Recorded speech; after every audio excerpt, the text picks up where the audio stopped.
Welcome to The Fight with Teddy Atlas, presented by Dynamic Striking. I'm Ken Rideout, joined as always by the great philanthropist, the legend Teddy Atlas. Teddy, how you doing? Congratulations on the big Teddy Atlas, Dr. Atlas Foundation dinner on Thursday last week in New York. Yeah, we were blessed. Thank you. It was successful. I mean, everybody nowadays is concerned in the New York area, I guess in all areas really, but concerned about downsizing their events, their charitable events, even canceling some of them, going virtual. I felt we needed to get off the floor after having to go virtual last year, so to speak. And we needed to get out there and do what we do to raise money to help people. And so we normally put it this way. Everybody was talking about all the horror stories of dealing with it right now, and we had to add like 4 tables. We were sold out, beyond sold out. As I said, we had to make more room, and you guys flew in, and I appreciate you guys very much, showing why I do the podcast with you guys. You know, it's not just because of your efficiency in television work and because of the words that come out of your mouth, but it's because of what comes out of your heart and what's in your heart. So I appreciate you guys. I appreciate everybody that came out and made it beyond successful. I appreciate all the celebrities, Tracy Morgan, of the great Evander Holyfield, the great John Starks, the great Ariel Helwani. The second biggest voice in MMA, Ariel Helwani, behind Teddy Atlas. Helwani's the man. He's the voice. We had some good laughs about that. He said he enjoyed when I call you the voice of the voice of MMA. yeah. He's a good guy. He's a great guy. He is the master out there. The voices. There's some really good voices, out there, of course, with MMA. But he's right up there at the top of the list, and he does tremendous job, tremendous Wonderful respect guy. He has, tremendous knowledge, and appreciation of the MMA sport that he has, and he, he's the man. So, yeah, you guys, again, I'm glad you were there, and I'm glad you were able to enjoy the night as well as support the night, and I appreciate everybody. I'd say thank you to everybody. There was Jerry Cooney was there. There was just so many people that, as difficult as the environment and the times are, they found a way to be there. They got there, and all of them are dear to my heart and are there for one collective reason: to help people and to fight for people that can't fight for themselves. And we'll be able to now continue doing that throughout this year and beyond, because of that night and because of the people's charity and just goodness of their giving. So it reminds us, I didn't know when I first started the dinner 25 years ago for the charity, I didn't know that it was, I really didn't. I didn't consciously really put a lot of thought into it being the week before Thanksgiving, the Thursday before Thanksgiving. And now as time goes on, everyone knows that it is. And it becomes more clearer. It's just a reminder to me, to all of us, what we're thankful for and how thankful we should be and appreciative we should be when we're reminded right in the face of the problems that others have. The big problems and the little ones, like they can't sit down with a turkey dinner with their family that we just, I don't want to say we take for granted, but we just know we're going to do it. And so I guess there was a purpose for it falling on that day. And the Saturday after the dinner, we did what we always do. We handed out 1,000 turkeys and all the trimmings to people that otherwise wouldn't have a traditional Thanksgiving dinner. And I'll leave it with this. People say, Teddy, the purpose to it is so people don't go hungry. Obviously, that's part of it, but I've got to be honest. I was thinking again Thursday as all these people were coming in to get their turkeys and all the trimmings. And as much as is to satisfy, obviously, a human need to eat, is that you can eat anything. But the reason that this is important is that everybody feels equal. Everybody feels that they matter. Everybody's able to sit down and have a turkey dinner with their family and feel the dignity that brings somebody. That they can have everybody together, no different than anyone else. No matter what they have and they don't have. On that day, they can sit with their family across the table and enjoy a traditional dinner and feel the way everyone should feel on a special day that they're together. Anyway, thank you everybody that's part of that. Let's move forward with this this show, and thank you guys for always being here on the show. Of course, no problem. And it was an awesome event. Hey, before we jump into things, guys, I know everyone's here to hear about the Porter Crawford fight, but just want to give a quick shout out to our number one sponsor, Athletic Greens. These guys have been with us for a long time. I credit them with a lot of my running success. I just ran a half marathon on Saturday, came in second overall, ran a 90-second PR, ran 1:10, which, at 50 years old, it ain't easy to run faster than you ran the year before, but I was able to do it, and I credit a lot of Athletic Greens with a lot of that success. Again, I've been banging the drum on this for a long time, but these guys spent 10 years with top nutritionists and doctors to create this formula. It's made from whole food sourced ingredients. It's got prebiotics, probiotics. It's basically an insurance policy for your body's health and immunity. If you haven't tried it, please give it a try. Use the promo code ATLAS, ATLAS, at checkout for 10 free travel packs with your first purchase. Again, if you like the show and you care about your health, give these guys a shot. It helps us. It helps them. Everybody wins, and I guarantee you'll have a good experience with this stuff. Again, go to athleticgreens.com/Atlas to get the 10 free travel packs with your first purchase. Again, Athletic Greens, love them. Can't say enough good things. Everyone knows it. Teddy, let's talk fighting. Wait. I got to say, just to kind of segue into that or piggyback into that, the Marathon Boys were at it again. You guys are a tag team. You're a damn good tag team. You really are. You're like putting a monopoly on winning these freaking things across the country. You really, you and Rob. Robert just won a big one last week, half marathon. He won the Malibu half marathon. You came in second. Took it a whole thing. You came in second in this one, but this is one of the biggest races in the country. It was in Nashville, Tennessee.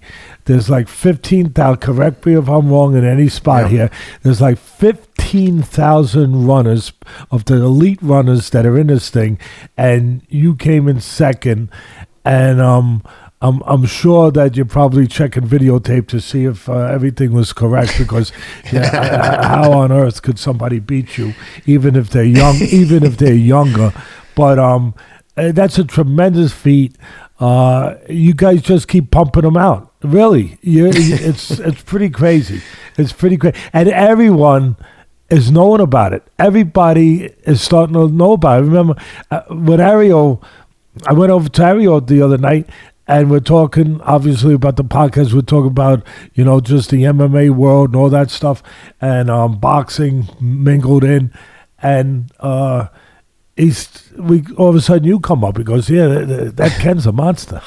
He goes, the guy's a savage. He said he said I was interviewing Dustin Poirier on my show, and we're talking about this guy is just, he's just incredible. He's an animal. So I said, and you got to see the producer, my partner, Rob. He's right there. He's right there with him. It's just that I don't think they're becoming guys. They're going to become guys like my friend Bill Krackenberger, who's the master at handicapping and out in Vegas, and he's not allowed in casinos to play blackjack. He's not. They come up to him seriously. They say, Mr. Krackenberger, we don't need your presence here right now. We apologize, but if you would just leave, we don't really want you playing here, because he's you want to call him a card counter, whatever you want to call him, but he's a master at gambling. He's a master at the art of blackjack, and there is an art to it. And the weird thing is they make it sound like you're cheating. You're not cheating. You're using your resources. You're too good. Yeah, you're using your human resources, your brain, and your ability to remember cards. Which it's not like you're using devices. It's you. It's you. Yeah. And yet because they always want to have the edge. Obviously, the casinos always want. And if they don't, they change the rules, or they throw you out. Well, you guys, I'm waiting for you guys. Excuse me, Mr. Rideout and Mr. Moore. Your presence in this race, although appreciated that you showed up, is not wanted right now, and we need you to leave. Well, along those lines, I actually got a funny story for you about that. When they gave me my race number, I noticed that I was in like the second corral. So I don't know, 200 people deep at the start. And I said, hey, I think there's a mistake. You asked me what my projected finish time was. I said, I'm pretty sure that there's only a handful of professional runners that can even come close to that. And they said, no, that's elites are in front of you. I said, yeah, I want to race with the elites. I will see what I want to test myself against the best. I'm not trying to finish. And they go, no. Those are like serious runners. I said, if you don't give me this number, I said, you're going to motivate me to embarrass these guys. And that's exactly what happened. And one 27-year-old professional runner who ran at Division I at Vandy, he got away from me with like 3 or 4 miles to go and beat me by 38 seconds. Wow. But the next guy was like 2 or 3 minutes behind us. And I saw the woman after. I said, I wasn't kidding. And she was like, oh my God, I'm so sorry. But that kind of slight motivated me to, course. You can't even imagine. It was like 90 seconds faster than I've ever run on a really tough course. But keep doing that, Ken, and wind up in a situation. See what winds up happening. Yeah, they won't be giving you a number you don't like. They're giving you a real number you don't like. You're not allowed in here. You and Rob Moore are not allowed. We're sorry. We appreciate you guys. We hope you don't badmouth us on your very popular podcast. But I'm sorry, Mr. Rideout. I'm sorry, Mr. Moore. We'll give you. We'll give you, there's a couple gallons of water over there you can take with you. You can take a peanut butter and jelly sandwich with you. And also... Well, the nice thing for Rob about winning is when you win a race, the following year when you show up, the race organizer will give you the number 1 as your bib number. So I said to Rob, make sure you tell them to give you the bib number 1 so you can save it afterwards, because it ain't easy getting number 1 in any race, even the local turkey trot. So, yeah, and Rob, I want to say one other thing. I'm super happy for Rob. Yeah, so am I. And I want to tell you one other thing. Athletic Greens, we're glad to have you, and they're glad to be with us because of you guys, the audience that comes and supports us. But you guys better buckle down the hatches and get ready for what's coming with these guys winning, with Rob and Ken winning, because they're going to start checking what's in that Athletic Greens. You watch. they're gonna start checking. I'll tell you a real quick funny story. I got Mike Tyson, and he's 15 years old at the time, and we're out in Denver, Colorado, at the National Junior Olympics, and I'm trying to think if that was his first or second year. I guess I'm not sure. He was 14 in the first year, maybe. So I'm not sure, but I guess it was his second year, and he's knocked everybody out in the first round. And one guy he knocked out in 8 seconds, and he's doing what he does and what he was doing at that time. And so after one of the fights, all of a sudden, we're in the middle of, being happy. And one of the officials from the National Boxing Association comes over and says, excuse me, Teddy, we don't want to make a scene here, but we need to take you and Mike over here to where we have a little privacy into the room. I said, for what? Well, we just got a complaint from the other corner that your gloves are loaded and the hand wraps are loaded. I said, loaded with what? I said, this sounds like a load of, like a load of, crap, duty. And my grandson would say, caca. So I'm like, are you serious? And they're like surrounding us. Please, Ted, we don't want. I said, yeah, okay, where we going? We'll go right over here. So we go over, and Mike they take the gloves off, and they're looking at his hands, and they're feeling, and of course there's gauze on them.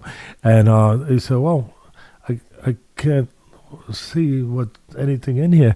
And Tyson just grips his fist and says, yeah, there's flesh and bone in here.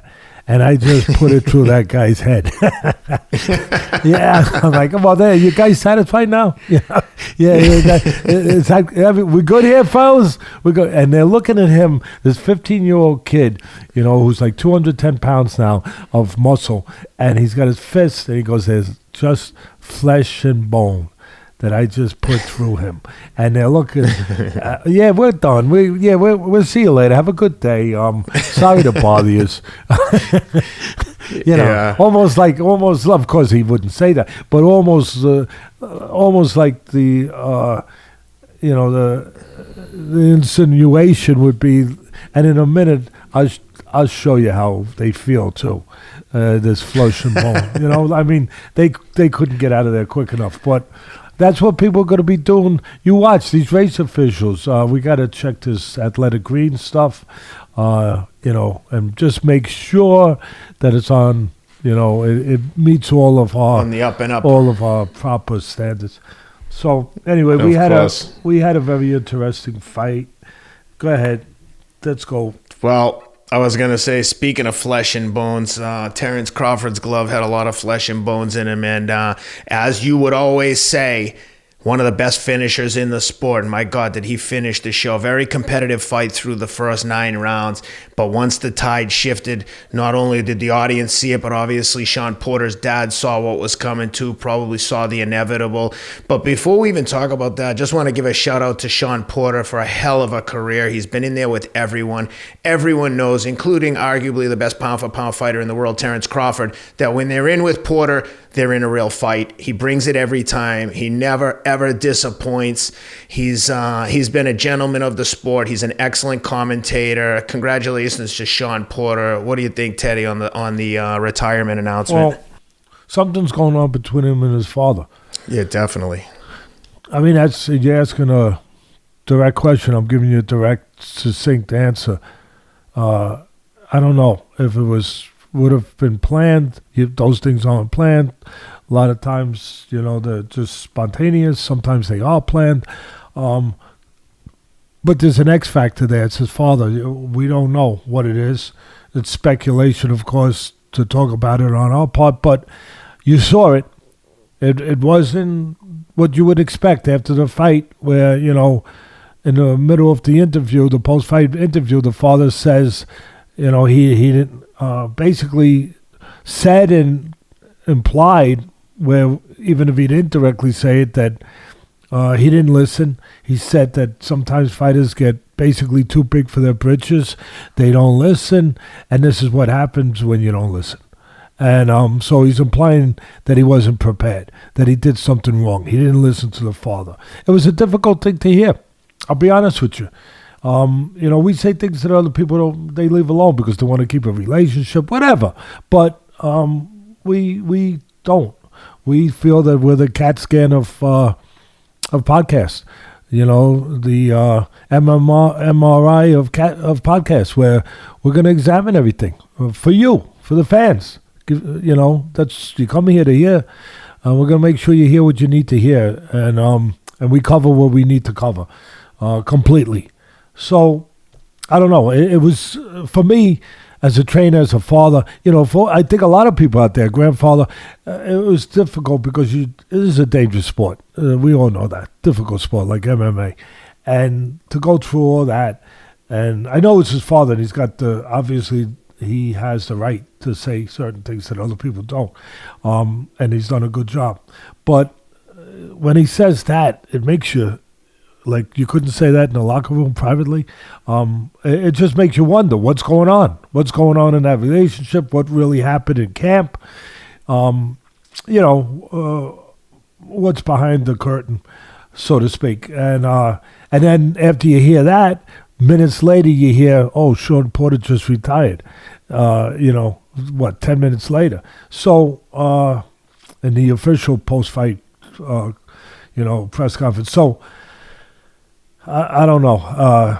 Speculation would be that maybe he retired because the punishment that it's such a treacherous in some ways in business and in the ring. Business, it's such a obviously difficult business. Maybe retired because obviously of what I've said over the years. And sometimes there's a commentator over there that I guess wants to make sure you heard what I've said over the years, and he repeats it. But I've always said that when fighters go in the ring, they come out of the ring with less of themselves than they had when they walked in the ring. And maybe it's just that Shawn understood on some level that he got to get out before there's even less and less of himself to have for the rest of his life.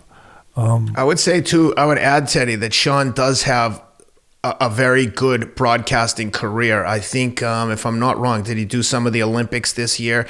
He does.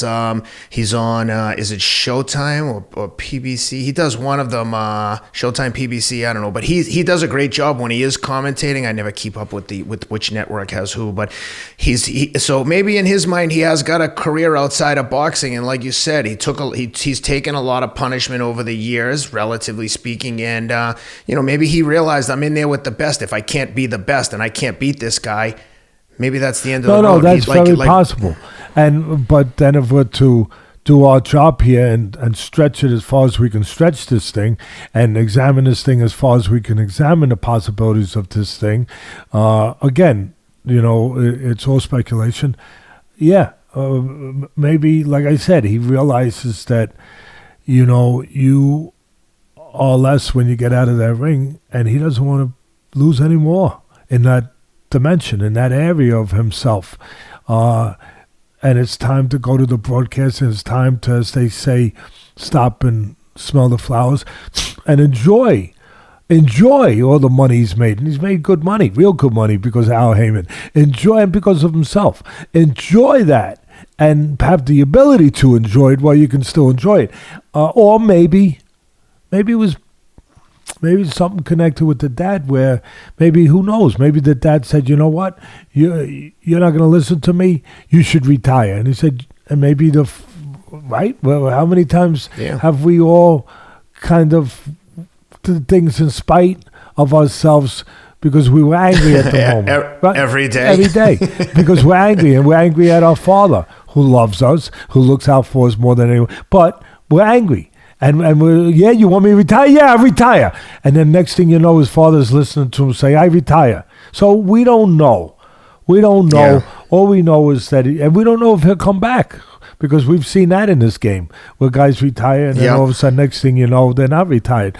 So we don't know. We know something was going on. The one thing about the dad is I felt like with the dad, by saying that, he's almost like, hey, we're a team. The trainer and fighter, we're a team. By basically throwing Shawn under the bus and saying, Shawn didn't listen to me. He didn't train hard. That's why we lost. It was kind of like, even if you felt that, I mean, you've already said this, in that he should have said it maybe in the locker room, but I had a stronger reaction of like, dude, what are you doing? We're teammates here. Like, I don't care how frustrated you are. Don't talk crap on TV about me right after I lost the fight that I really wanted to win. I was frustrated for Shawn. So you're right. Maybe that was afterward. He's like, oh, you like that? Guess what? No more paydays for either one of us, and that includes you. That's why I'm pointing it out. And in some ways, it almost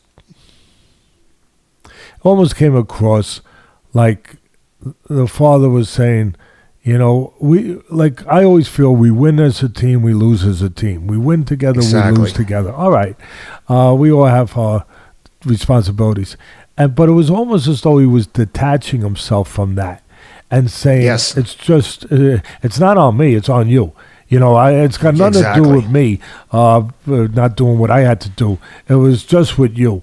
And it didn't feel great to hear that with a father-son, especially, saying, I agree, saying such a thing. But anyway, as far as the fight, when you're right, you're right, and when you're wrong, you eat crumpets, which I do.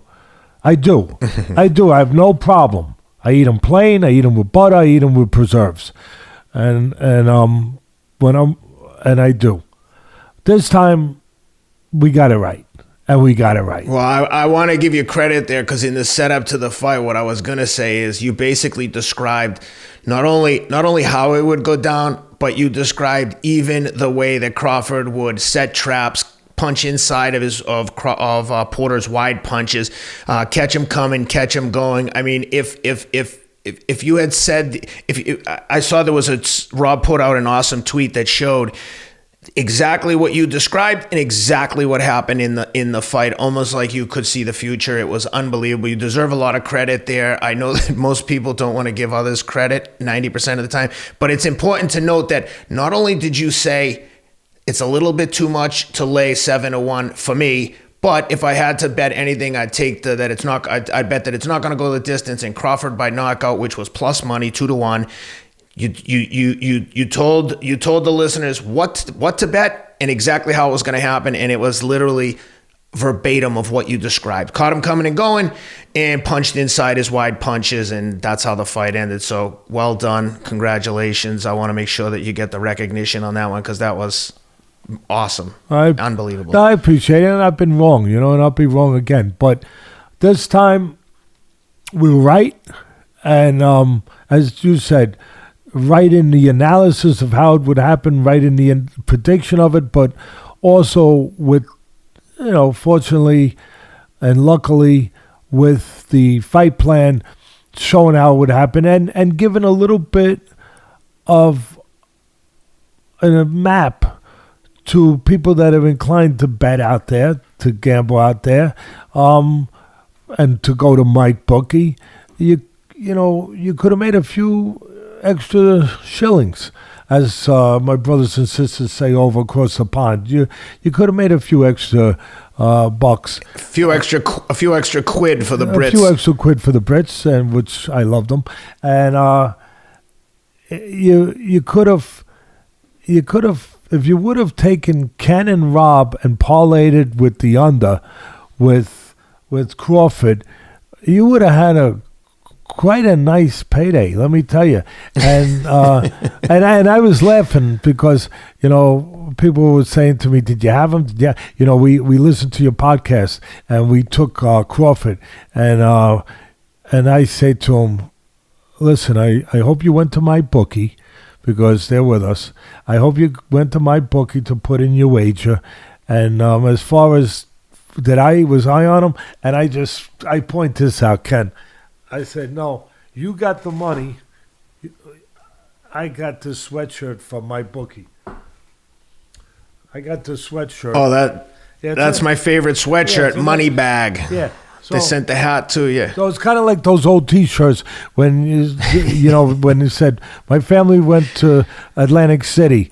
All they brought me back was a T-shirt. Our fans, I love you. Don't get me wrong. But they're building a new swimming pool for the next season. I got a sweatshirt. and by the way, Atlantic City, a sweatshirt, nice one, but a sweatshirt. And Atlantic City is the perfect city to reference when talking about that shirt. That all my family went to Atlantic City, and all I got was this shirt. And when someone tells me, "Hey, I went to Atlantic City," I'm like, "Oh, really? What'd you do? Lose a bet? And that was your punishment?" No offense to Atlantic City, love you guys. No, not at all. Hope you didn't go in the water and lose a toe or something. But no, they've cleaned it up a little bit. The water, they have, right? I think so. But look, to me, this was an easy one. Porter is a workhorse. He's a grinder. He's a truck. He's a horse. He's a tough son of a gun. And, he goes out there and he just, like I said earlier, he grinds it out with will and determination, and physicality. And he overcomes. But Crawford's I said it before a long time ago. It's the reason why he's been my number one pound for pound guy. Even when he was inactive, I didn't move him because I think he's special. I think he's the greatest switch hit ever. I think he's the best finisher in boxing right now. I think that he's the most instinctive, if not the most, one of the most instinctive fighters I've ever seen, and that's quite a statement. And his physical talent is up in the stratosphere. I mean, he's special, like a Sugar Ray Leonard was special, like a Pernell Whitaker was special, like a Roberto Duran was special. I mean, there's the really, really good guy ones and the special. And he's a special one. And I always believed that. And as much as I love Spence, I think he beat Spence. I know a lot of people, now you're going too far. I don't think so. You know, and they say, oh, Spence is too big for him. Well, I know that Crawford has moved up 3 weight classes, so I can understand that thinking. But he looked big. He looked big and strong. He didn't look small to me. Porter's a big welterweight. He matched him. He looked big. And like I said, the things he can do. He's a junkyard dog too. Where that guy's got a mentality. If you haven't listened, if the people haven't listened to our interview with Terence back probably 3-4 months ago, you should go and watch that, because we get some insight from him that I don't think he's given to a lot of people when he does interviews. Quite frankly, he's not the best interview, but with us, I think some of these fighters have so much respect for you, Teddy, that they open up and really behave like themselves. And you could get a sense of Terence mentality from that interview, that he lives this stuff. This isn't a guy who's like, you know, like some fighters, like distracted by a lot of stuff outside of the ring. Like, this is his whole life. He thinks of himself like a pit bull. I'm glad you brought up that point. Go back and see that interview. People should. You're right. But again, I'll piggyback off of that, and I'll say that the guys that didn't watch last week's episode and fight plan, but episode where we broke this fight down, you guys should go back and watch it, or watch at least a fight. And I'll tell you why. Because at least this time, not always, but this time, you missed the boat on making a few extra shilling, as I said earlier. Because if you didn't see it, if you would have saw at least the fight plan, you might have been more inclined. I don't know, if you don't bet, you don't bet. Good. You shouldn't. But if you do bet, that's right. You would have been maybe a little bit more convinced to go, because of how strong we were and how we explained of the advantages of Crawford, and why I thought Crawford could be the one guy could stop a guy like Porter, where Spence dropped him, but nobody's ever really come that close really to stopping him. And that Crawford, because of everything, not just his ability, but his IQ, his cerebralness, his ability in that area, how he lands such clean shots you don't see, the right shots, you know, how he can adjust and he can adapt on a dime. I mean, you touched on the tweets. And the one correction I'll make for you, and I appreciate what you're saying and how you're trying to point out what I said right for once in my life, or maybe twice, but and I appreciate that.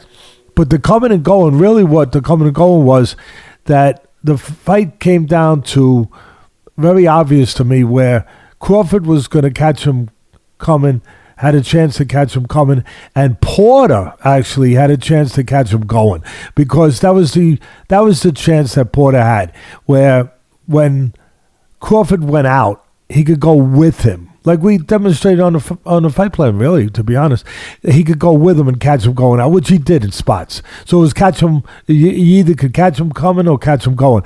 And the other spots where Porter had some success was where he timed him with right hands, or timed him with certain shots, where sometimes he beat him to the mark, where even though Crawford's faster, timing you could beat a guy to the mark, where Crawford would drop his hand for the uppercut and Porter was able to time him. And so in those spots he has success, where, see, for me, this is going to sound tough. I take nothing away from Porter. He did everything he could, and he left it in the ring. But for me, he wasn't so much winning the fight where people said he was winning. He was surviving the fight. And what do I mean by that? He didn't run around the ring to survive, but he was staying in the fight. He was existing. But for me, it was just a matter of time before Crawford was going to do what he did. That even the little battles that Porter was winning, he was going to lose the war. And it was so clear to me that when people were saying, oh, he's in the fight. I was thinking to myself, he's existing. It's not so much that he's winning or he's in the fight. He's kind of like hanging in there. But the hammer's about to drop. You don't see it yet, but it's going to drop. It's going to drop. Because the obvious to me was that there was just a matter of time before Crawford, because of the styles of the fighters, which make fights, and the abilities, before Crawford was going to drop that hammer. Where, he was in the fight early, Porter. And again, taking nothing away from his effort. Brilliant effort. But he was in it because he was being controlled. He was being patient. He was being showing enough caution to not completely make himself available to those abilities to counterpunch that Crawford has. That he was only giving him spots, but you kind of knew that it was an effort on his part to stay contained, the part of Porter, of course, to stay contained, to stay controlled, to stay within himself, to not get too far out there. And it was a battle to do that. It was, and so that's what I mean. I didn't think he was so much winning as that he was finding a way to exist. He was finding a way to survive without running. He was doing what he had to do. But at the end, it wasn't going to be enough. It wasn't going to be enough to just try to find a way not to have the hammer dropped on you. You have to find a way to be the hammer. And he was never going to be the hammer. I'm sorry if I disappoint people, but again, I try to lay it all out there from what I think is my experience of being in this business to the point of almost 50 years, where it was just a matter of time before the spider lured the beetle into the web. And at the end of the day, the beetle ain't winning. The beetle's not winning. He's being a little careful where he walks. He's being a little thoughtful about what that sticky stuff up there looks, what it might be. What the hell is that? What is that stuff there? He's being a little careful with it. But sooner or later, the spider's getting him in a freaking web. And the spider was a guy named Crawford. And, if he has to fight with you in the trenches, he'll freaking fight with you in the trenches. But his style is to keep reach, keep distance a little bit, and make you pay. When he's got a guy like Porter, who at the end of the day is one-dimensional, he's going to get to you. I mean, at the end of the day, that's what he's got to do. What I'm saying is, how am I going to think a guy's really winning? How am I going to think a guy's really got a chance to win a fight? At the end of the day, it's 12 rounds. It's not 6. It's not 7. It's not 5. So how am I going to think that a guy has a chance to win when his only chance is attached to being aggressive, attached to going forward, attached to outworking a guy? That I know that to go forward, he's got to go through a bad neighborhood, and there's a guy ready to mug him to go through that neighborhood. How can I think, in my mind, in the way that Teddy Atlas looks at things? That's all I can be responsible for, me. How can I think that guy can win? I never thought. If I'm commentating on a fight, I'm sorry. Some people wouldn't like it, but I say I can't see how he's going to win, because he's got to go through that neighborhood before the night ends. And there's a guy named Terence Crawford who's going to mug and is waiting to mug him. And he's a good guy, Terence, so I'm not trying to say that he's a bad guy because he's looking to mug him. He's looking to mug him in a place you're allowed to mug somebody, okay? Inside a boxing ring. And that's what happened. And that's what was always going to happen to me. And when the fight was made. And so, and I always talk about geography. The geography was obvious. It was the outside that had to be owned and controlled by Crawford, and the inside that had to be gotten to and owned and controlled by Porter. And one of the tweets I put out there early on to Rob was his aggression against counterpunching. You're getting to see, you're really getting to see a class on that. You know, when you take a class, you take a video of, you pay money to get a video of, you know, how to make money, you know, in the financial world, or how to conquer blackjack, or how to play Wall Street, you know, or how to be a marathon runner by Ken Rideout and Rob Moore. All right? That's coming soon. That's coming to your home soon. I know it. So this was aggression versus counterpunching. Who wins? How does it play out? This was that. This was that 101. It was a video of that. And in this case, there was only going to be one winner, counterpunching, because he's that good at it, and there's mechanical flaws in Porter's aggression. And aggression is more risky. It's fun to watch. It's lovely to watch, as my great brothers and sisters across the pond would say. You know, it's lovely to watch, but it's a little more risky. It's a little more risky. I mean, Joe Frazier made a career out of it, and then of course the counterpunching alley was able, and they were close, but was able to win 2 out of 3. Again.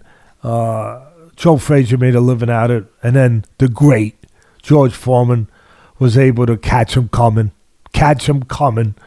with uppercuts, slow him down with jabs, you know. And then, so I'm just saying, you have to really have your hatches buttoned up, closed and buttoned up, if your aggressive guy's going to beat a really great, and in this case, a great fighter and a great counterpuncher.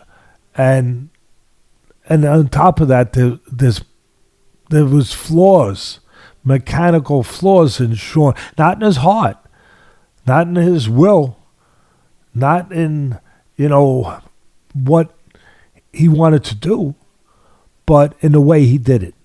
There were mechanical problems. He reaches. He leans forward. I'll tell you another thing that hurt him in the fight. He didn't use the jab enough. When you come in aggressively, use your jab. Put bugs on the windshield, like I used to always say on ESPN. They're not saying that over there now, are they? I think they left that one alone. Of course they are. I didn't even know you weren't calling fights there anymore. I thought I heard your words almost every other week on ESPN. Well, that's disappointing sometimes. But, I mean, listen, it's okay. At least they're saying the right things. But, and they don't have to take my things. They know the right things. To me, you get smart. just as much they're smart credit. at what they do. They don't have to. To me, you get just as much credit when you footnote the person who came up with the saying, because it's very hard at this stage of the game to come up with your own analogies in general. But if you can attribute an analogy directly to one of your peers and predecessors, you get just as much credit for saying, hey, as the great Teddy Atlas would say, put bugs on the windshield, let some air out of the tires. Well, but when you don't, it's you know, we're too close. We're kidding around here, but you know, I'm not. It does get a tiny bit bothersome. We're human beings. We're not perfect.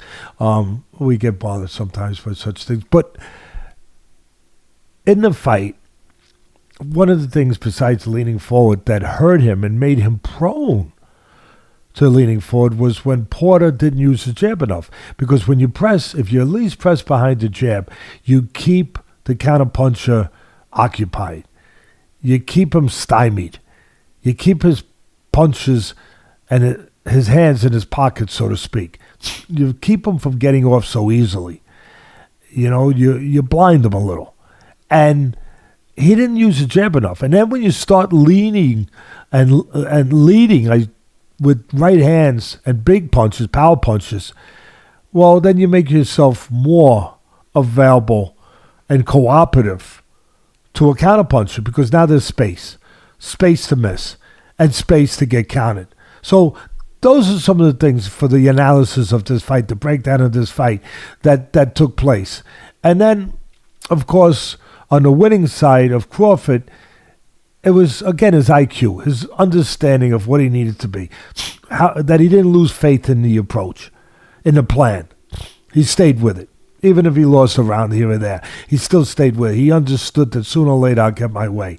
And again, he's calm in an uncalm area where he's able to figure out what punch makes sense. You throw the wrong punch, the opening might be there, but that punch might be the wrong punch to really take full advantage of the opening. He picked the right punch, the uppercut, which, of course, I tweeted with Rob, too. I said there's going to be an opportunity for uppercuts, and then before you know it, bang, there's an opportunity for an uppercut. Why? Because Porter's leaning forward, and you can't see the uppercut coming, can't pick it up fast enough, and B, you go right into it. You're going right into it. So Crawford, a lot of people thought, rough waters early on. That's part of being a fighter. Part of being a fighter means you fight. It means you have the capacity to behave like a fighter. What does that mean? It means that you overcome what you have to overcome. You deal with what you overcome, and you don't panic. You don't lose trust. You don't lose faith. You don't lose belief. And he has all those characteristics, all of them. And it takes something for me to put a fighter in a category of a Sugar Ray Leonard. I mean, it really does. He's one of my favorites, and in the contemporary times, because if I go back to the golden years, the old days of the 20s to 30s to 40s, then a lot of guys wouldn't even know some of the names. I mean, they're just, goes back a ways, and they're monsters, and they had 300 fights, and Henry Armstrong, forget about it, don't even get me involved in going in that direction. And having said all this, I'm going to add in, because, I have the ability to grab those brain waves that are coming out of our beautiful fans out there, and even the ones that are in underwear, even the ones, and they're our fans too. They are, Ken. They are, because they're there. They're there.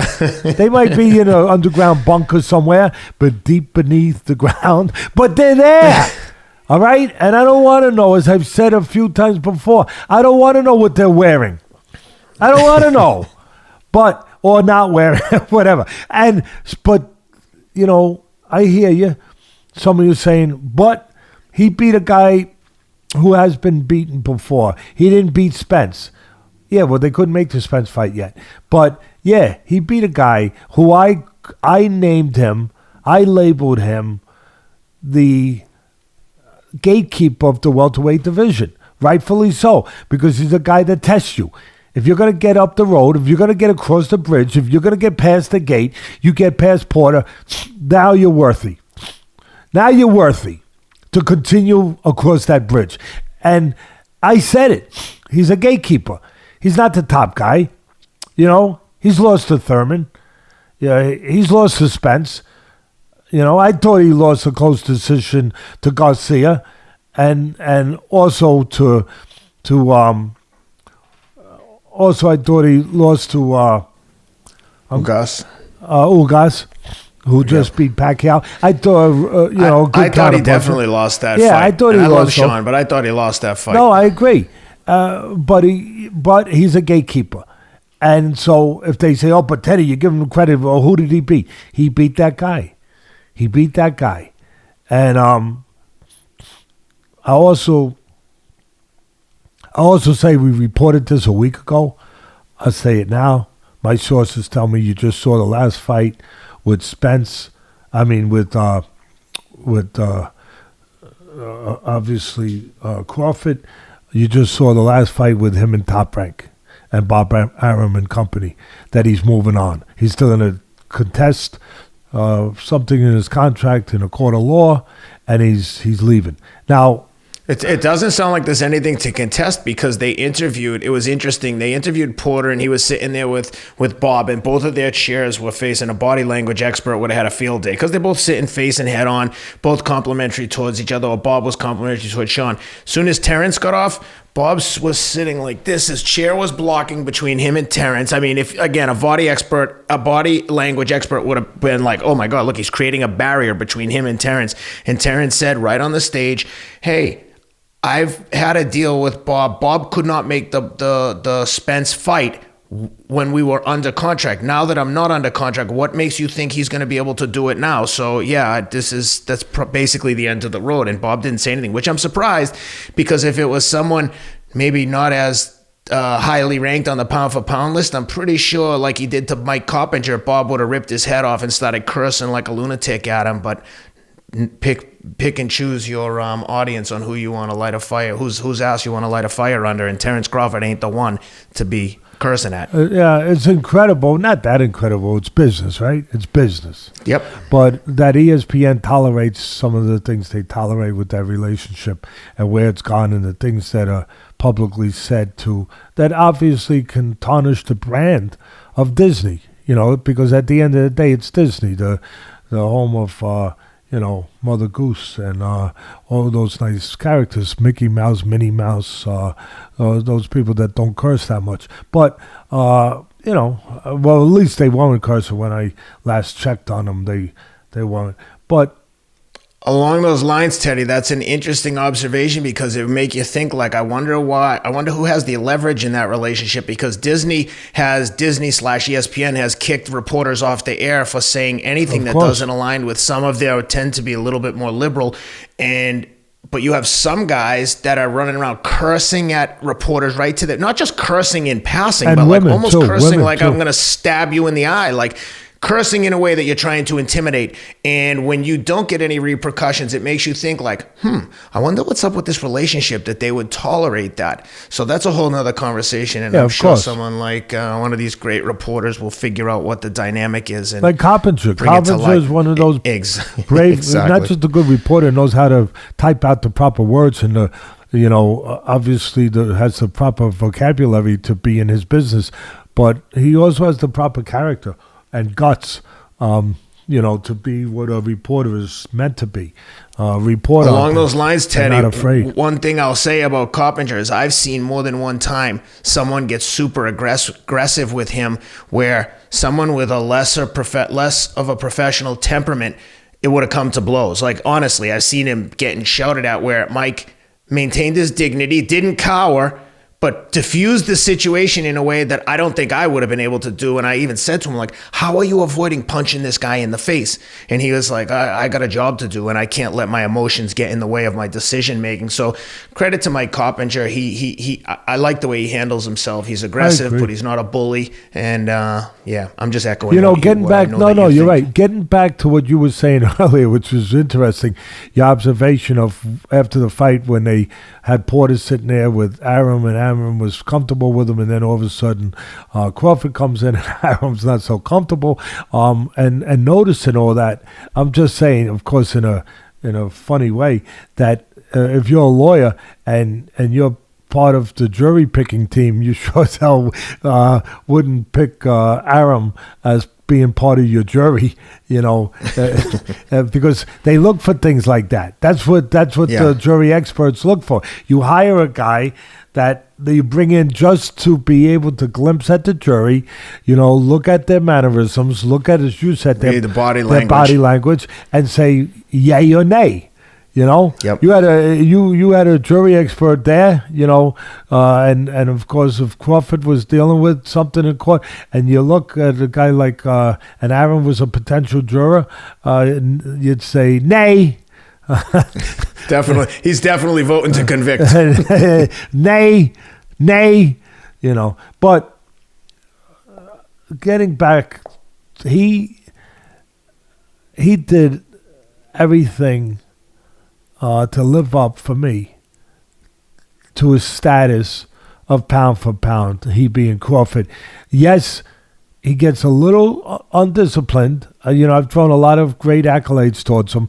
I can also tell you the things that I think he could be tighter at. He gets a little undisciplined with his hand placement and has his hands down sometimes, and might get a little fat on the uppercut sometimes, where his hands are down. You could time him and catch him some clean shots, which he did get caught. But that's where staying with that topic for a minute. I wanted to ask you this, but while you're talking about it, I was a little bit surprised that how many clean shots that Porter caught him with at times, and how easily he was able to get.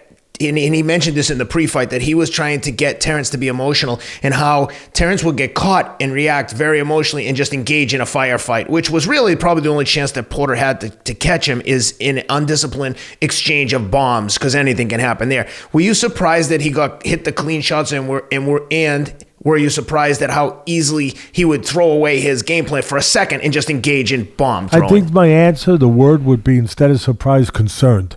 Yeah.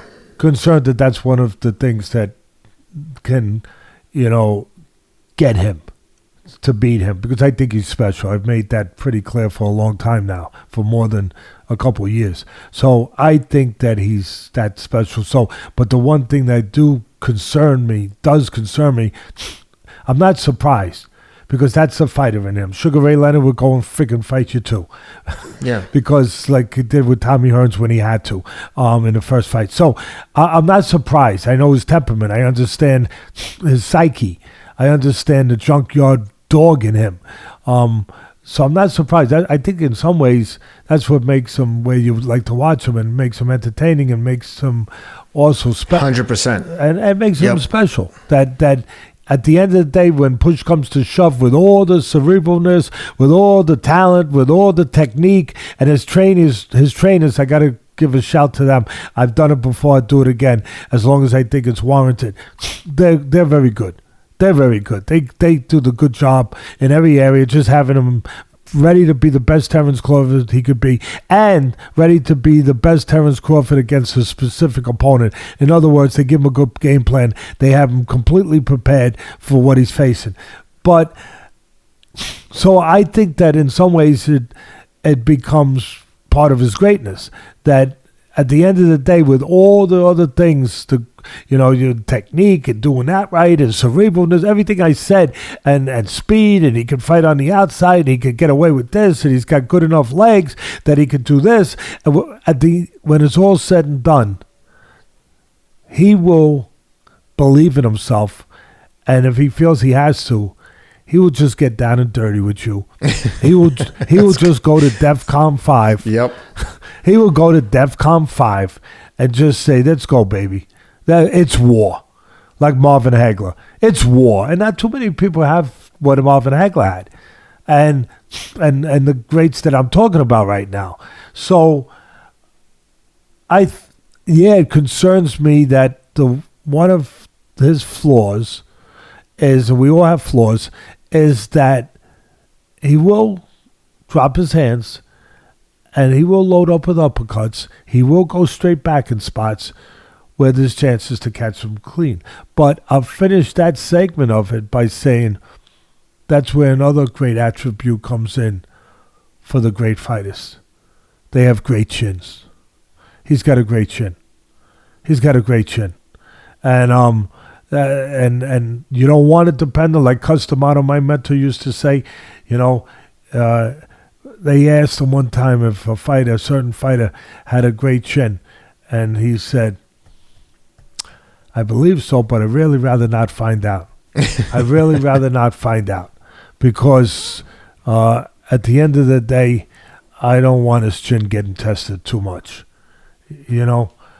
So and that's, I'm sure that's how the trainers with Crawford would feel. They know he's got a great chin, but you don't really want to find out. Not when you're like, clearly, like you said, he was winning that fight. In my mind, it was just it seemed like an eventuality at times. Porter had moments. I'm not taking anything away from him, but I think the trainers also saw that and told him multiple times between rounds, like, don't get into a firefight. Like, don't keep exchanging. You're like leveling the playing field for that split second to just who can catch a perfect shot, who can land a perfect shot. And at that point, it's like you're increasing the odds that he's going to catch you. Ken, I want to add in, that one of the commentators said something during the night, and he was right. And it's something that it's almost cliche. The fans are going to recognize right away when I say it, because you hear it said a lot. The guy's got to get his rhythm. He's got to find his rhythm. And they were saying that about Crawford. But the one thing that nobody ever says is, how do you do it? How does one find his rhythm? And when they said it, I immediately was thinking of that. And I'm watching, and they were right. There was a certain need for Crawford, who's very fluid, very athletic, very, he's very great in the areas I already gave him credit for, that he needs to find that rhythm. And I always said he had great instincts and ability to adapt. He makes it up on the spot, like great ones can do. Only great ones can do that. And I saw it, Ken.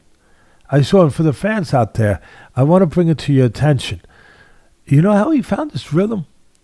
All of a sudden, he was throwing everything with bad intentions. We love that term. Mike Tyson, was one of the guys that highlighted it. Bad intentions. Throw everything with bad intentions. And like George Foreman did, like other great fighters did, and Tyson, of course, did.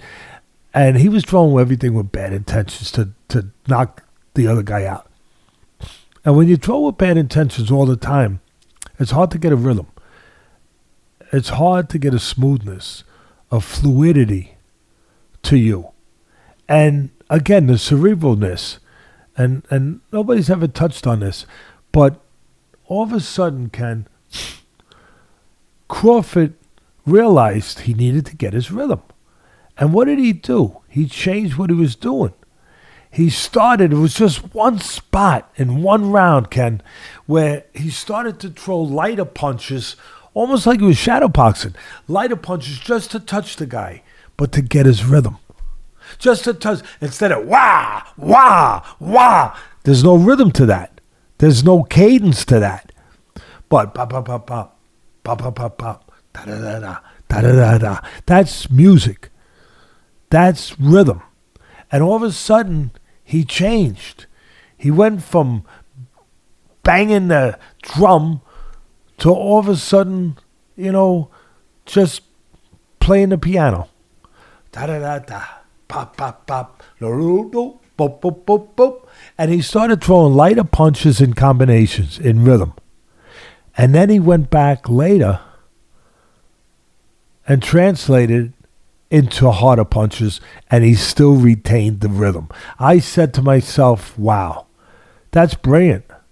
I thought to myself, I said, if I was there, I would have brought that. I want that brought out. On our podcast, I'm bringing that out.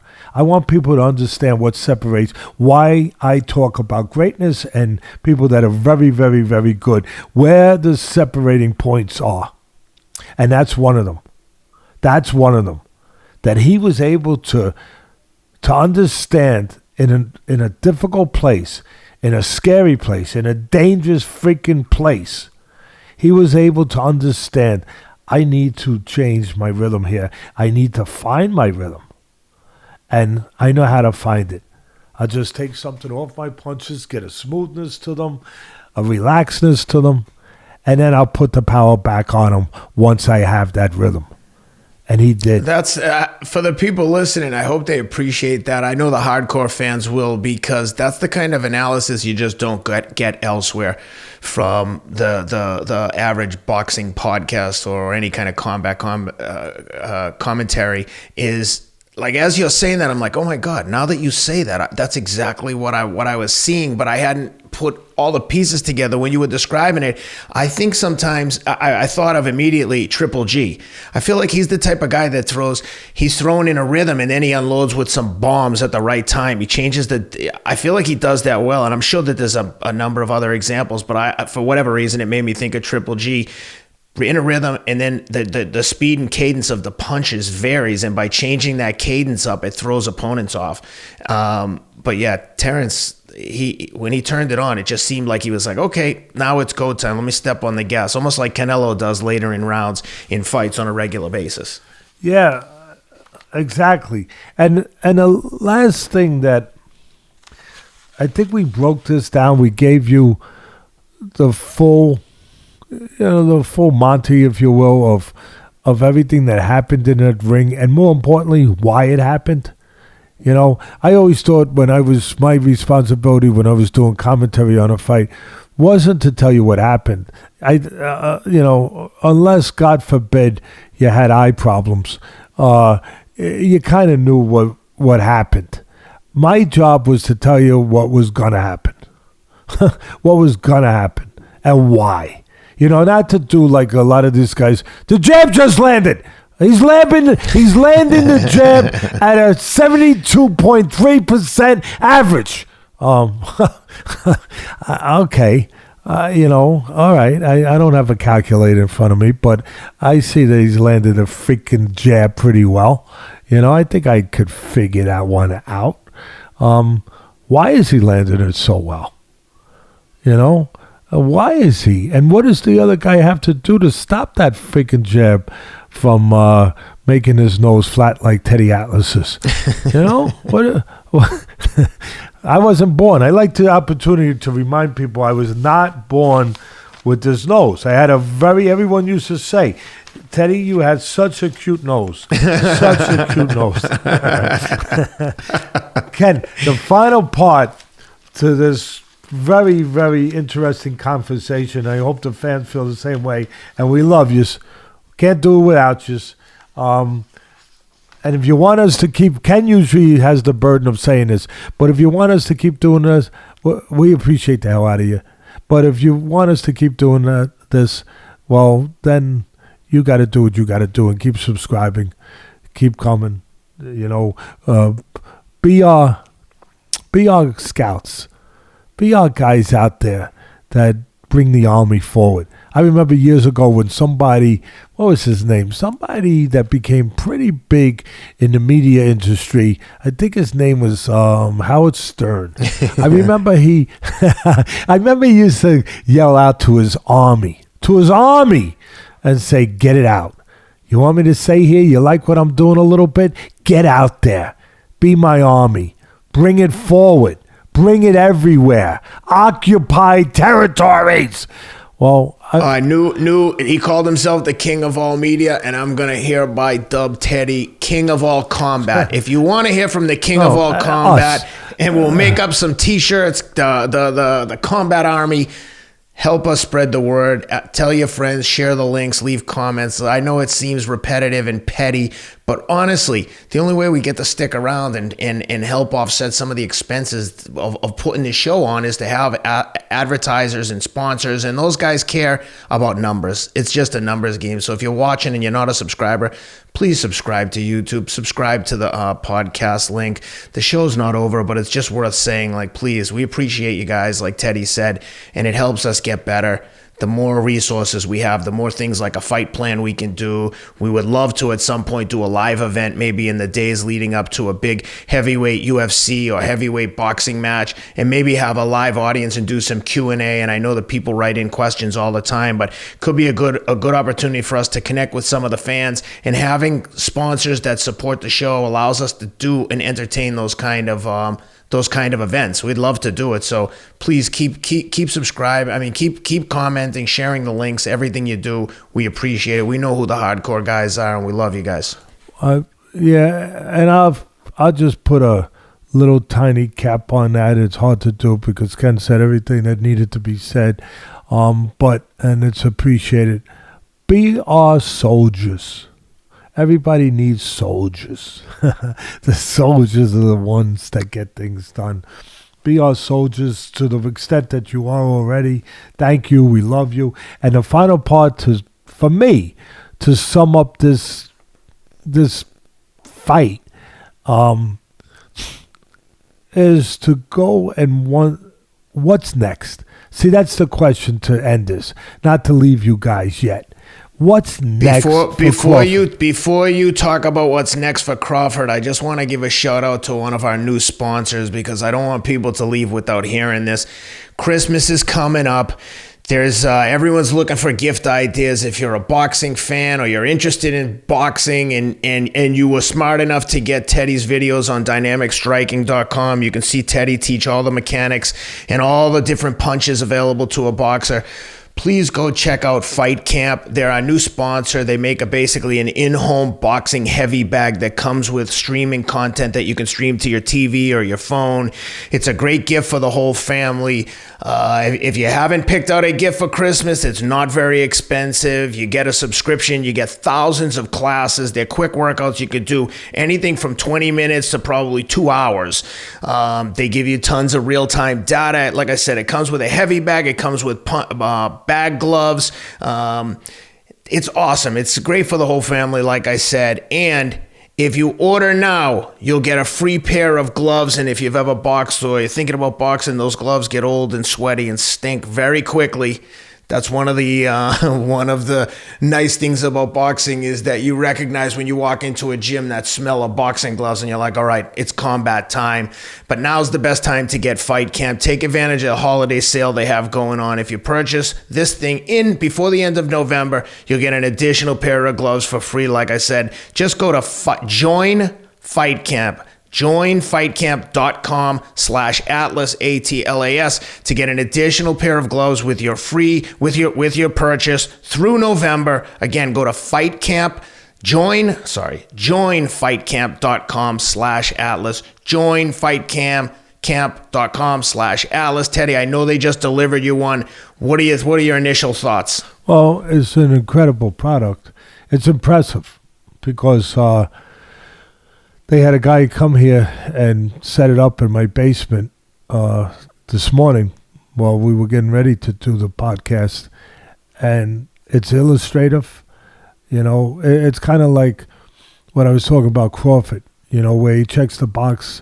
He checks all boxes that you need to be really a top, special fighter. You know, not just the physical boxes, but like the mental boxes, the cerebralness, you know, the instinctiveness. It checks all the boxes to get better in boxing, in shadow boxing. You're learning the things you need to learn to construct what you want to construct, which is a solid, all-around fighter. It checks all the boxes. That's the best way I could say it. I was like, wow, you see yourself, you know, you can look at your mechanics. I said it last week when we were talking about, you know, it takes shadow boxing to another level. Shadow boxing's been around as long as boxing. Boxing's been around 200 years. Some people trace it back a lot longer. They trace it back 2,000 years. There's paintings, there's cave paintings on the dwellings, cave dwellings on the walls. They found paintings that have depicted people boxing 2,000 years ago, back to Greek ancestry. And so, it was in the first Olympics was boxing. So we don't even know how far it goes back. But we know shadow boxing was always part of it. And this takes shadow boxing to another level. It really does. Because you're throwing punches, you're seeing yourself, which is what you do in, you know, just regular traditional shadow boxing. You're watching yourself in the mirror, and you're seeing yourself, but you're not hitting anything. And sometimes you need to hit something, to feel something, well, to get into it. Really, to get into it, to be more vested, to be more interested, you know, to be more enthusiastic. Because the more you put into a workout, obviously, you don't need Teddy Atlas telling you, the more you get out of it. And sometimes you forget how much intensity to put into shadow boxing. This doesn't let you forget. it doesn't let you forget how much intensity, because you're actually hitting something as you're seeing how you're doing it, as you're watching your technique, as you're reviewing your mechanics. It's a great product. It was a great idea.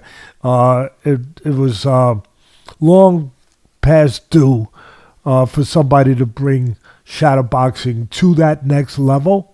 They have, and I support it. I recommend it. So now, perfect compliment to dynamic striking. If you're watching the dynamic striking videos, what better place to practice than in your own house using Join Fight Camp? That's a good point, actually. I appreciate that, but I would say that there's merit to what you just said, even though it helps me.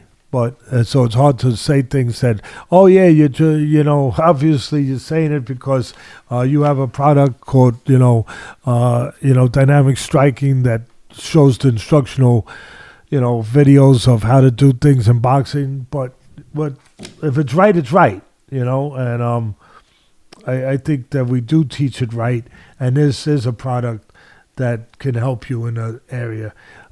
So that's just how I feel. As far as who's next, I think that's the way to finish. About Crawford, obviously everyone wants Spence next. That goes without saying. But did you happen to catch at the end, Crawford said, well, look, if I can't get this fight, like, I don't know, maybe 154. Is there anyone at 50? The Spence is the obvious answer, but assuming that Spence's doesn't happen or it does happen and he beats him, what's next for Terence long term? Do you think he goes up and dominates 154? The Charlos have, one of the Charlos has 3 of the 4 belts, I believe, at 154. As great as you are, it can be, and he is, there is a limit to how far up you can go. Lomachenko got to that limit. Lomachenko was great. Let's not forget that guy. He's still great. And he lost, of course, to Lopez, who I like a lot. But he's got to get in that ring. But Lomachenko went up 3 weight classes. And the last one was lightweight. And you can't really see him going with the great success that he is used to having any higher. But it's not always about the weight. It's about who's there in the weight. Remember that. Sometimes maybe you shouldn't go up to the weight. Oh, wait a minute. It happens to be a low-lying fruit to be picked. It happens to be someone there that's the right guy. And that happens sometimes. It does. And you can pick your spots. And I don't even know. I don't have it in front of me if there's one of those low-hanging fruit or if there's one of those spots to pick. And again, there's only so far. He's already gone up 3 weight classes, Mr. Crawford, the great Mr. Crawford. But there's always, again, a chance to navigate to the right guy that's there. There's a chance for that. Now, Jermell Charlo has 3 of the 4 belts, and Brian Castano has the WBO at 154. Yeah, I would guess Castano might. It doesn't make me the Mason Kreskin to call that one, yeah. or Notre Dame. That would be the spot that he's looking at, probably. If he's really legitimately, sincerely looking there. But look, a lot of fighters do it. Let's be honest here. Canelo does it. He's talking about cruiserweight now. And people are saying to me, Teddy, can he do cruiserweight? I said, you guys don't understand. It's not the weight. It's the person who's there. He could probably find a guy there that's the right guy. He found the guy that was the right guy at 175 when he found Kovalev, at the point that Kovalev was at in his life, in his career. So you could find. I remember the great Pernell Whitaker. My God, he's one of the greatest. He went up so many weight, and then people forget this. He went up to 154 and he won the title there, and then he dropped right back down. I'm trying to remember. He fought a really good puncher, a strong son of a gun. It was no gimme. It was no layup. Believe me, it was a strong guy. And I think after that, he said, I'm going back down. I'm going back down. He won because of his greatness. He said, I'm going back down. These guys are a little big over here. Let me go back down. So could he do it? Yeah. I think you said it, Ken. everybody wants to see one fight with him. They want to see Spence. Now, here's the funny thing. You guys, I'm glad Ken brought up what he just did, that was brought out, and he brought that out. I'll bring up another thing that was mentioned by the Boy Scout named Bob Arum, because, he would never say anything that's not true. He's got Scout's honor. You remember that, right, Scout? you telling the truth? Are you telling the truth, Mr. Atlas? Scout's honor. And then we did this. I still don't know what this. I guess it's because of the Scout that the Scouts had badges. I was never. Yeah, that's right. Never a Boy Scout. But Scout's honor. Scout's honor. So I'm sure the Boy Scout, Mr. Bob Arum, would. We could trust everything that he said for the sincerity of that it said. But he said, I had to laugh. He does make you chuckle sometimes, Of course. And they said, so the fight, Bob Arum, so the fight that everyone wants to see, do you agree it's the best fight next for Crawford would be him against Spence? Nah, I don't think so. I think it would be him and Taylor. Well, big shock. Oh, big shock. Big shock, Ken. Were you shocked, Ken? Did you fall off your chair? Do you think maybe it had a tiny bit to do that he controls Taylor, that he promotes Taylor? Oh, no, that would be the best fight. I think. And the guy even was like trying to be a little, not sure he was incredulous. He was like, you really think that's you think that? Oh yeah, I think that's a better fight. We do 80,000 seats in the UK, and everyone cares. We'll do a million and a half pay-per-views. I was like, what? It's the fight everyone wants to see. Taylor is great, but for me, of course it would. But no, it's not Spence. It doesn't have. That's probably the first time anyone. That's probably the first time any person, even in or outside of boxing, that's even mentioned that's that. True. That's a good point. Josh is going to move up to one. His first fight at 147 should be the best guy in any weight class, arguably. I mean, why would he but it's so obvious that he's talking his own book. But Ken, that it's crazy. To me, it's all right. I see a little way you can say, whatever you want to say about being a good fight, and of course, a beautiful fans over in across the pond would love it. But I'll tell you something. For me, it doesn't have the theater. Because for me, a great fight, has to have the drama. And it doesn't have the drama for me. Spence has the drama. Of course. Because he could be the boogeyman. Spence has the drama. Yeah. But I don't see the drama in this one, because I really taken nothing away from Taylor, to my good friends over there. He's a solid guy. And I know I picked against him. I know it. I get it. But he's a solid guy. But he's not Terence Crawford. I think Terence Crawford takes him apart. I'll tell you the truth. I think he takes him apart. But look, that doesn't mean I'm right. But I don't see I'll use the word again. If I'm going to go and watch a movie, really put it on my calendar, I got to see this movie, it's got to have suspense. It has to. That has to be one of the ingredients that's going to get me into a movie theater nowadays. There's got to be an element of suspense. I don't really completely see that or feel that if you tell me Taylor's fighting Crawford. I don't. I do with Spence, but I really don't. Of course. I don't with Taylor. Now, even if you're Taylor's team, you'd want a couple fights at 147 before you jump in with Crawford. And I think Taylor is as tough as you like, so I wouldn't be surprised if he genuinely wants it. But if I were his advisor or manager, I'd be like, you crazy. We need to move up and get a few under our belt. In which case, how long is Terence going to be there? To the Brian Castano, the thing that makes that, to me, the path of least resistance, Terence has the WBO title at 47. Castano has it at 154. You know how these organizations work. That's an easy fight to make because the WBO is already in business with Terence. He's got one of their titles, right? So that seems like that would be, if I'm an observer from the outside looking in, that's if he's going to go to 54, that's the obvious fight. And there's certain promoters that control certain organizations. See, I always go a little further. That's what I was getting at. They control certain organizations. And Arum has his controlling interests. I'll say it in a nice way, right? He has. I won't talk about corruption. He's got his controlling. I said maybe that's why I'm not working on some of the networks. Maybe that's why. Anyway, that's okay. So he's got his controlling interest where he really does in certain organizations, and the others have it in theirs. Eddie Hearns has it in his. Al Heyman has it in his. I mean, it all. I think Canelo's on the board of. I think Canelo's on the board of directors at WBC. Every fight they have a new belt for him, like the Rumpelstiltskin belt, the Matador belt. I like that one.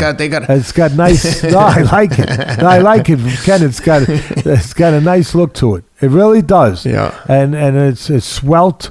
It's got a little different configuration. I like it. I like it. Look, as far as our beautiful fans across the pond, and I always talk about them so much because they mean so much to me, to the show, to you. Listen, don't get down on me because I said what I said. That's just my thought, my opinion. You guys, you still got. I love you, but you knew this was coming. You still have darts. You still have snooker, right? You still got soccer, of course. That's the world sport. You still got that, and you know what else you still got? You got my love. You got my love for what it's worth, and Ken's love, and our show's love, as we have for all of the fans out there, all of you, and we wish every one of you a happy Thanksgiving that's coming up. Yes. Every one of you. We really do, and we appreciate it. We say it.